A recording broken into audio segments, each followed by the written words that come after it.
Paz e luz a todos os irmãos. Vamos nos colocar de pé. E eu quero fazer uma reflexão. Pode tirar o fundo? Todinho. Eu quero fazer uma reflexão.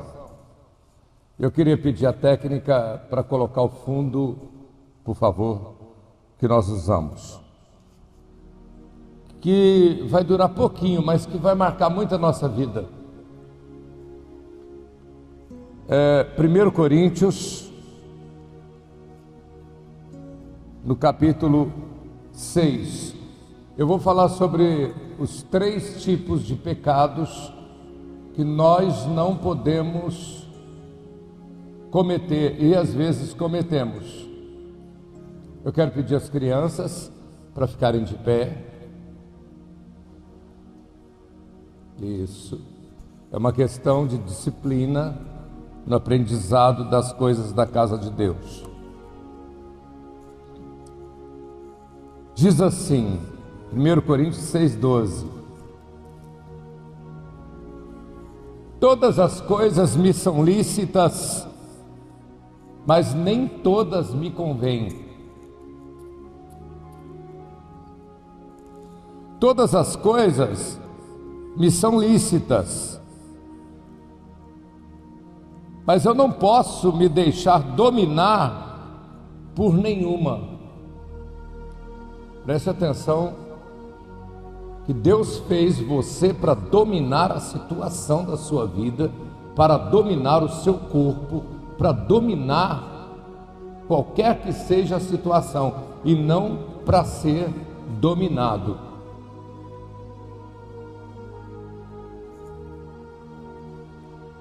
Os manjares são para o ventre, e o ventre para os manjares. Deus, porém,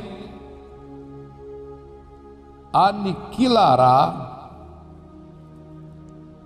tanto um como o outro, mas o corpo não é para prostituição.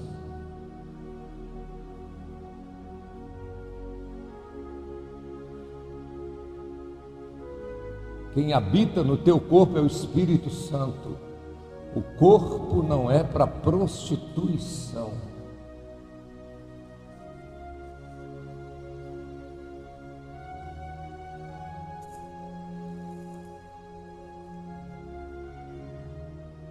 Senão para o Senhor, e o Senhor é para o teu corpo.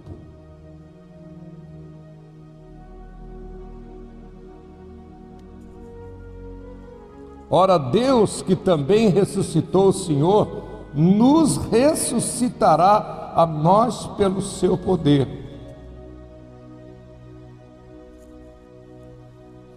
Não sabeis vós que os vossos corpos são membros de Cristo?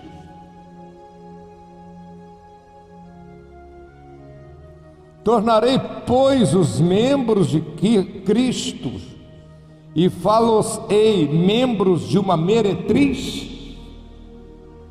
Então, quando um homem dorme com uma meretriz, com uma prostituta, ou uma mulher dorme com um prostituto, ela se torna um só com o prostituto, como o homem se torna um só com a prostituta, contaminando o corpo dele com a prostituição.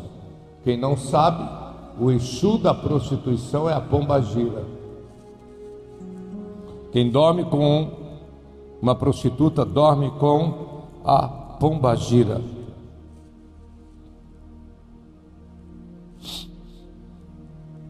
Versículo 16: ou não sabeis vós que o que se junta com a meretriz faz um só corpo com ela?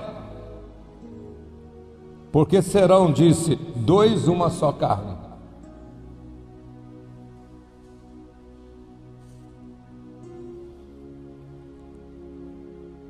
Mas o que se ajunta com o Senhor é um mesmo espírito com o Senhor.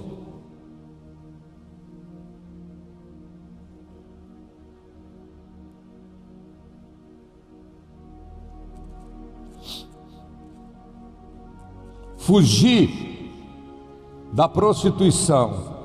Todo pecado que o homem comete é fora do corpo, mas o que prostitui peca contra o seu próprio corpo. Ou não sabeis que o nosso corpo é o templo do Espírito Santo que habita em vós, proveniente de Deus, e que não sois de vós mesmos, porque fostes comprados por bom preço? Glorificai, pois, a Deus no vosso corpo e no vosso espírito, os quais pertencem a Deus. Palavra de Deus, palavra da salvação. Podeis assentar. É rapidinha a palavra para você entender profundamente o que está escrito aqui.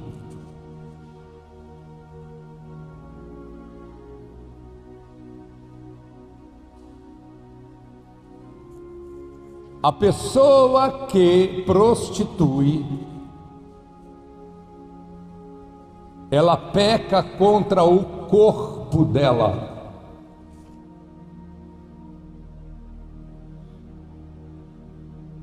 A pessoa que fala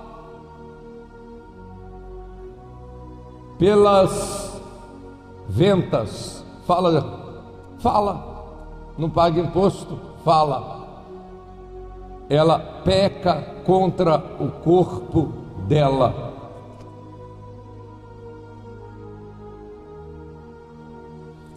A Bíblia diz que o que contamina o homem não é o que entra pela boca, não é o que entra pela boca, e sim o que sai. Então o pecado contra o corpo gera doença.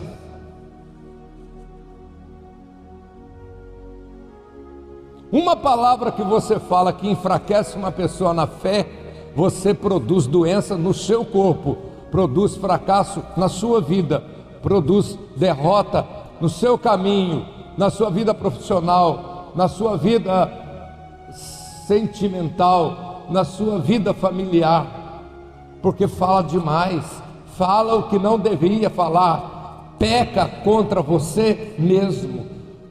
Quando você prostitui, quando você fala o que não deve, você contamina o seu próprio corpo. Quando você vai na macumba, você contamina seu próprio corpo. Quando você vai na idolatria, você contamina seu próprio corpo. E você descobre então que o pior macumbeiro da sua vida é você mesmo.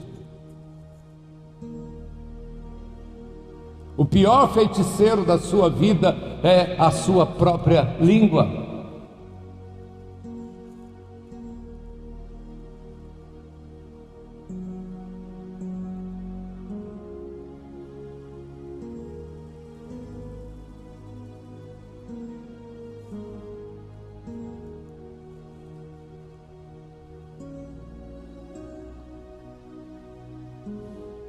É tão impressionante isso,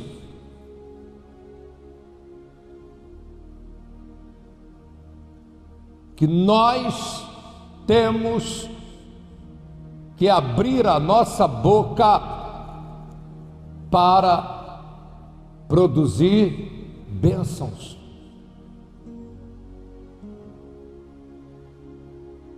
Para ser bênção.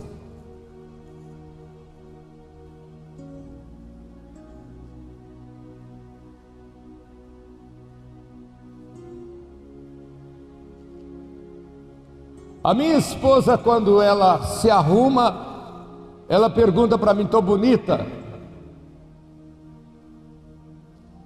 Eu coloco o óculos do amor e falo: está linda, porque eu tenho que olhar para ela com amor.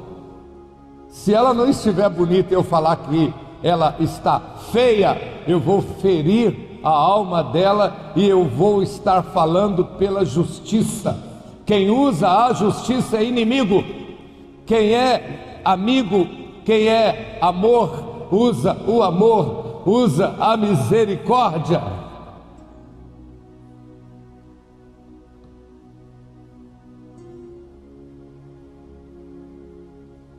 Então eu coloco o óculos do amor, da misericórdia, e acho ela linda.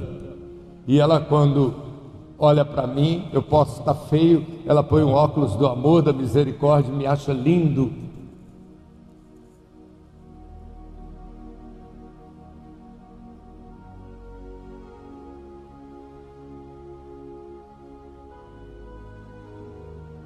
É muito importante quando nós entendemos que o nosso corpo ele tem que ser usado para bênção. A nossa boca tem que ser usada para bênção.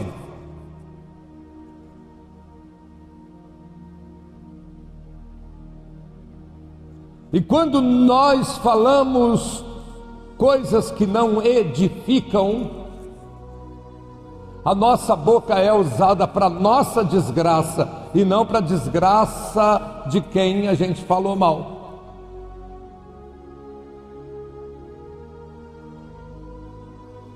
Porque a língua é o chicote do corpo.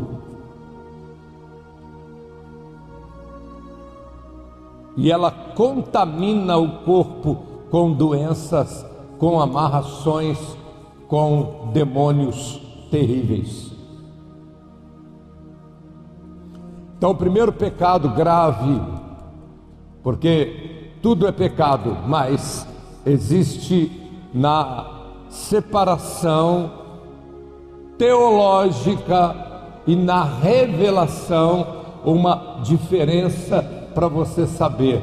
Quando você peca, seu corpo vai ser destruído. Quando você pede perdão, sua alma pode ser salva, mas o seu corpo vai ser destruído. Vou contar um negócio para vocês.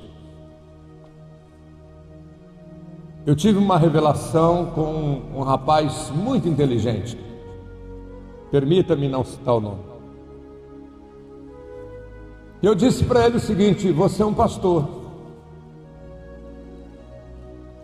seu lugar é no altar comigo. E ele disse para mim: não, eu vou tocar minha empresa. Eu disse: eu nunca entro nesses assuntos pessoais, você faz da sua vida o que você quer, mas no seu caso eu vou falar com você daqui a um ano. Daqui a um ano, aí você vai me dizer se a sua vida andou para frente ou andou para trás. Ele disse: eu sou fiel a Deus, eu sou dizimista, eu sou ofertante. Eu falei: amém, mas você está fora do lugar que Deus estabeleceu para você.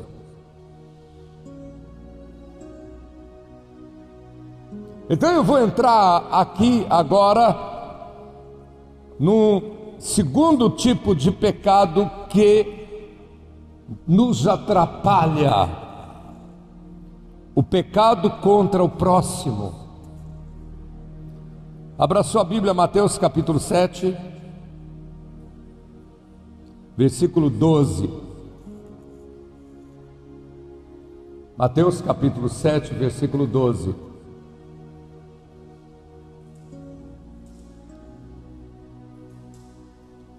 Diz assim, olha que coisa impressionante.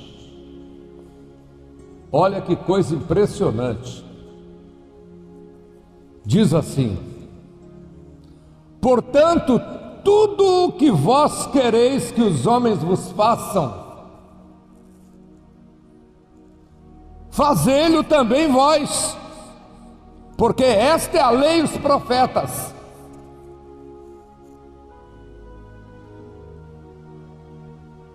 Todo mal que eu faço a alguém é como uma semente jogada no chão que vai fazer com que alguém muitos, me paguem aquele mal com muitos males.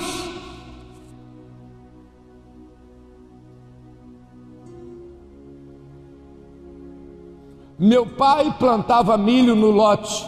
Ele jogava 3 bagos de milho para nascer um pé e dar várias espigas, e as espigas vários grãos de milho. Eram 3 bagos de milho. Um mal que você faz a uma pessoa vira uma espiga de males na sua vida.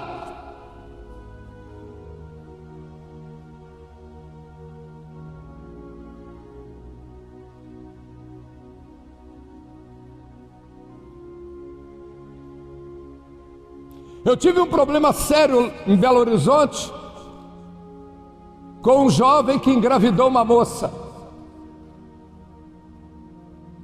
Ele chegou para mim e falou assim: apóstolo, minha namorada está grávida, eu vou casar com ela, eu errei e eu quero pedir perdão a Deus, porque eu vou consertar. Eu disse: você tem dinheiro para você casar? Ele falou: não. Eu falei: eu pago para você, eu te dou. Vai lá, casa. Ele casou.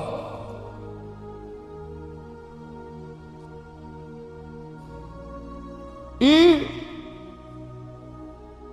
quando deu 6 meses que ele tinha casado, o bebê nasceu.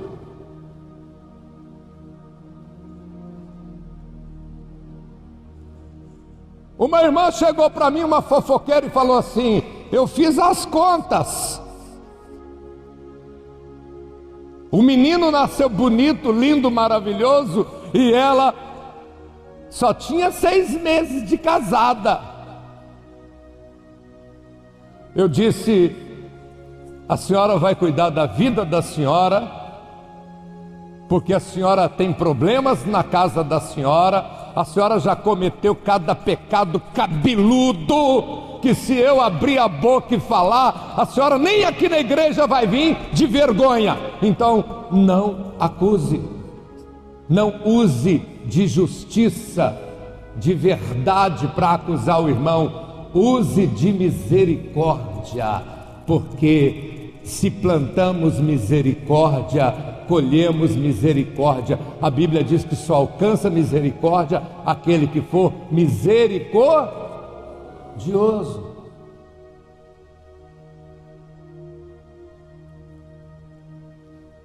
Então a língua é uma desgraça quando você não domina ela. O sexo é uma desgraça quando você não domina o sexo.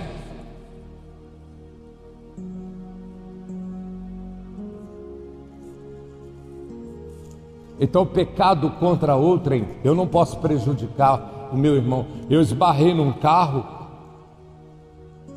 ninguém viu a não ser Deus. Eu escrevi num cartãozinho e disse: bati no seu carro, meu telefone é esse aqui, eu sou o pastor da igreja, porque eles não entendem o que é apóstolo. Eu sou pastor da igreja da Floresta, rua tal, número tal, vai lá que eu vou pagar o conserto, me perdoe. O rapaz dono do carro foi lá e ficou na igreja. Sabe o que ele falou? Eu nunca vi uma pessoa honesta assim. Eu disse: mas eu não fiz nada mais do que minha obrigação. Eu visei o meu bem. Porque se eu bato no carro dele e escondo, eu estarei fazendo mal à minha saúde, à minha vida. Quantas vezes eu devolvi troco no supermercado porque me deram errado?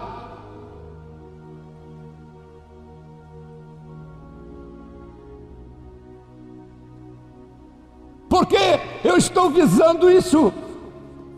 O que eu estou visando? Eu estou visando isso, o meu bem, porque dinheiro roubado é maldição dos dois lados.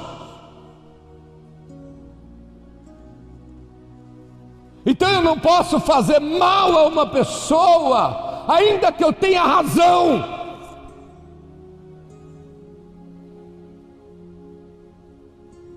Ainda que eu tenha razão, eu tenho que ser misericordioso para eu merecer a misericórdia de Deus.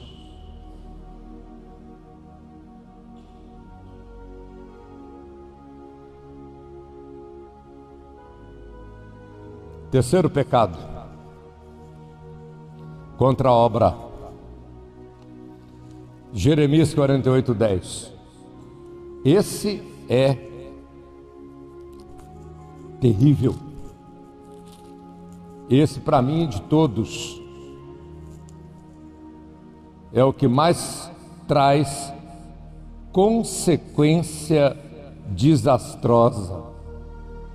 Jeremias 48:10.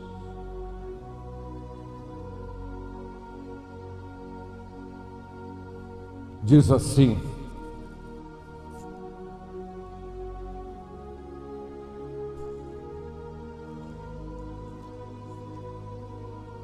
Deus disse assim: maldito aquele que fizer a obra do Senhor relaxadamente.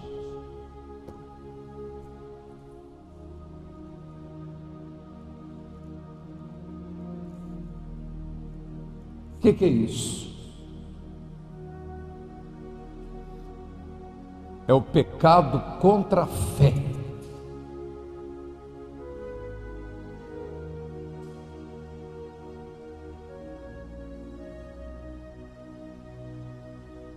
É o pecado contra a fé.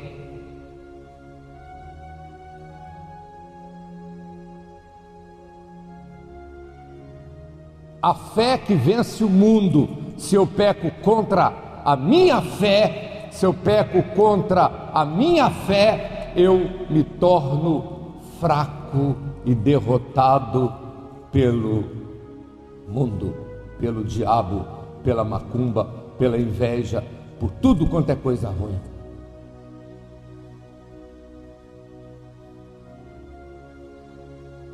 As coisas de Deus na minha casa, desde o meu talite, a minha estrela, o meu quipá, a minha veste, o meu altar de Deus, são sagrados. O meu dízimo é sagrado diante de Deus. O meu voto é sagrado diante de Deus.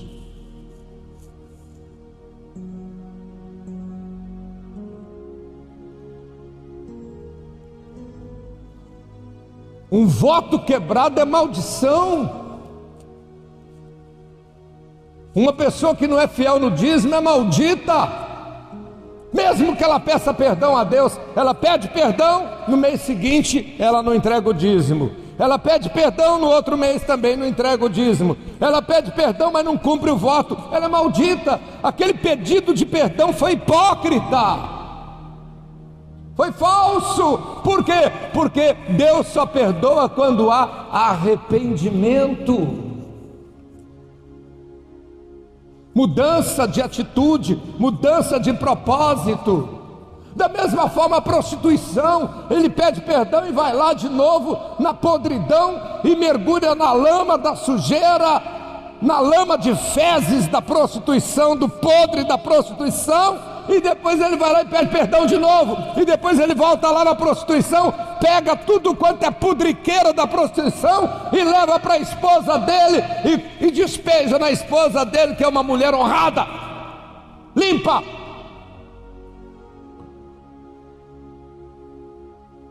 Isso não presta, irmão. Isso imunda seu corpo de doença, sua vida de tristeza. Porque prostituição não é amor, não foi criado por Deus. Mas levar a obra de Deus relaxadamente também não é de Deus. É maldição. Eu estou sentindo que tem gente que não está gostando. Vocês querem que eu pare ou continue?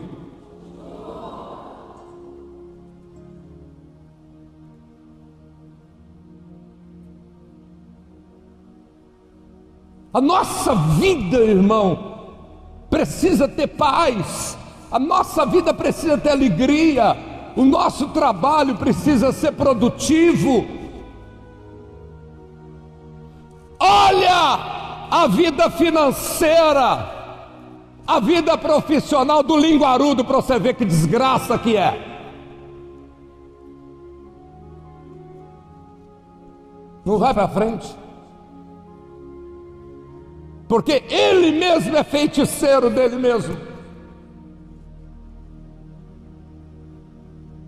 Da mesma forma quem prostitui, da mesma forma quem faz mal ao próximo, e da mesma forma, ou pior, aquele que leva a obra de Deus relaxadamente.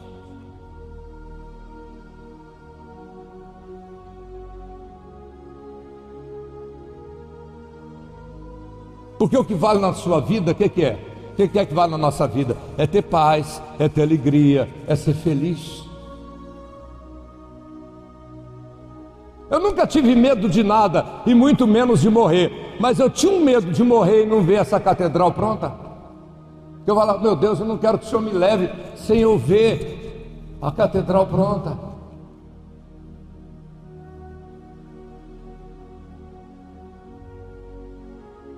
É minha vida. A Bíblia diz que onde estiver o vosso tesouro, estará o vosso coração. Meu coração está aqui, está na casa de Deus, está na casa do Pai.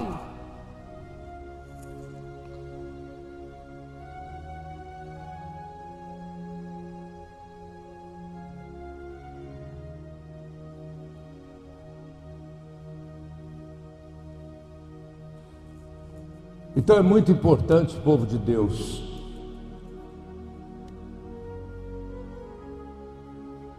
entender que tudo na obra é muito sério.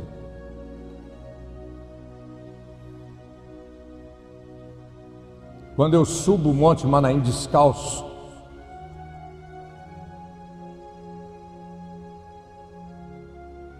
na sexta-feira da Paixão, eu não faço isso para você ver, nem para o outro ver. Eu faço isso porque eu era doente e fui curado. É minha fé. Eu, antes de pregar minha fé, eu tenho que viver.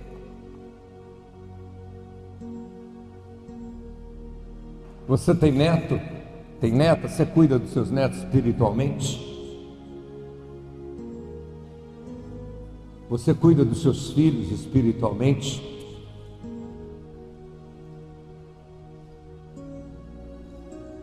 Você faz sacrifício pelo seu filho, pela sua filha, pelo seu neto, pela sua neta? Ou você é pai só porque fez o sexo? É mãe só porque fez o sexo?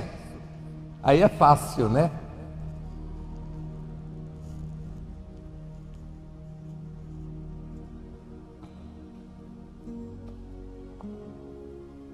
Eu sou homem, eu fiz um filho.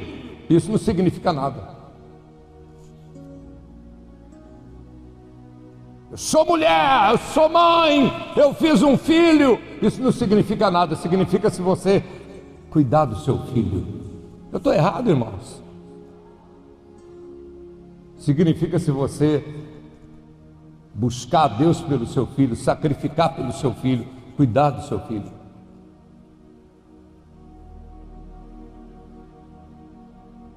Porque Deus vai pedir contas a nós, pela nossa casa, pela nossa família. E na caverna de Adulão, Davi ele achou que era o pior lugar que ele estava entrando, fugido, e ele salvou toda a família dele. Levantai-vos, feche os seus olhos.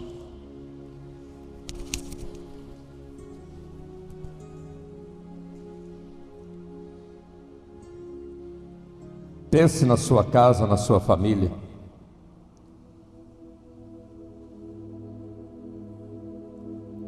Levante a mão direita na direção da sua casa.